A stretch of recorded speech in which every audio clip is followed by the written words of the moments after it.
G'day there, ladies and gents. Mark Wallace here from Econisis. Hope you're all doing well. It is the middle of September 2023. I wanted to do a little video today on housing affordability. I'm not going to go into the mechanics of affordability today. I do want to talk about, however, where Australia and particularly some of the major markets sit with regard to affordability globally, and also the impact that we're seeing this on first home buyers, particularly Gen Zs, as they're entering the market and looking to purchase properties for the first time, and what the consequences of house price growth, real wage and declines, and the household sector being in recession is having in terms of that particular critical segment of the market.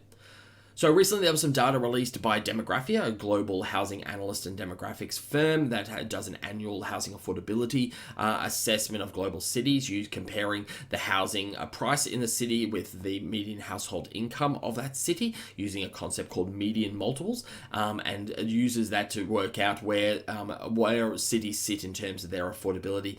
And all Australian cities, for the most part, sit within the top 20 least affordable cities in the world, and Sydney being the second least affordable after Hong Kong, Melbourne being the 8th least affordable.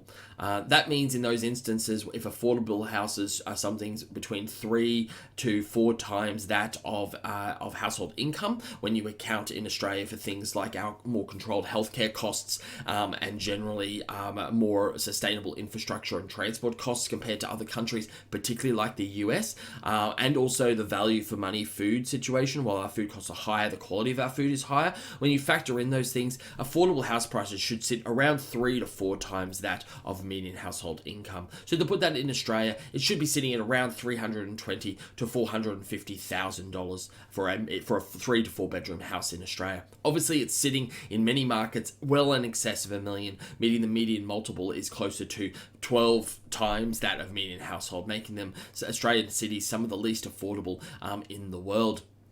Now, this is having some distorting impacts, obviously, because of some intergenerational inequality issues, which I'll talk about in a separate video. But one thing I did want to talk about is some data that was released a little bit earlier this year in May by Ahuri that did some analysis of the capacity of first home buyers to get into the housing market. And one of the things they found is that because of the negative wage growth and the household recession, but particularly because of household price increases that we've seen, over the last sort of 3 to 5 years, particularly the last 3 years. As a result of that, only 11% of first home buyers are in a position to actually purchase a home, meaning that the remaining 89% are either deposit constrained or servicing constrained, with 65% of the total cohort being both deposit and supply and servicing constrained in terms of their housing.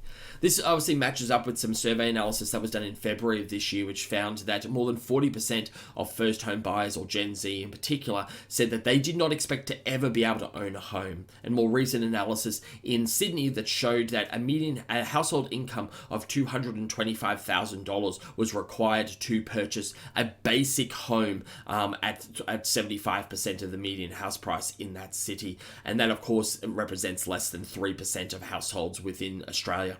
So you can see we have some major distortions in the housing market affordability, which is causing these significant structural issues.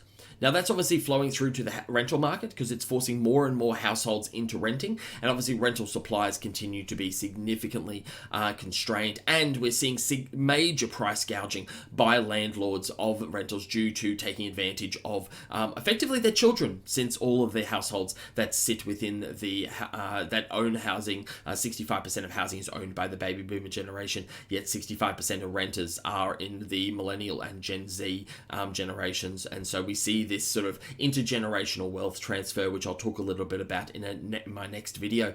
But yeah, significant issue. And one of the things we need to come to terms with the fact is that it's not going to be simply a question of demand. We don't want to implement policies that simply increase the purchasing power of young people, because that's actually not the issue. The young people earn more than enough of what they should have to earn to be able to afford a house. The problem is as much on the ownership concentration of housing within Australia and the associated tax implications or tax distortions that has caused that, as well as some generational behavioural issues, which I'll talk about in another video. But also on the supply side, we've placed significant supply constraints on our housing markets for a range of supply, transport infrastructure provision, sustainability reasons over the last sort of 5 to 15 years, and that supply constraint has had a significant impact in terms of the ability of younger people. And so effectively what a lot of those planning policies have done is effectively impose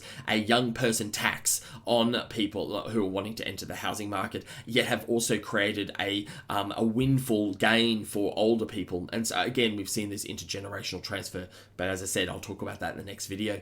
But that's it for today. Just wanted to flag that and just bring that to your attention, those housing affordability numbers and the impact that that's having on the first home buyers market.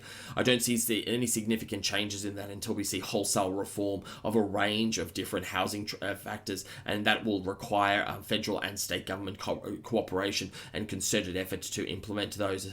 But that's it for today. Thank you so much. Have a great one. I'll see you in the next video.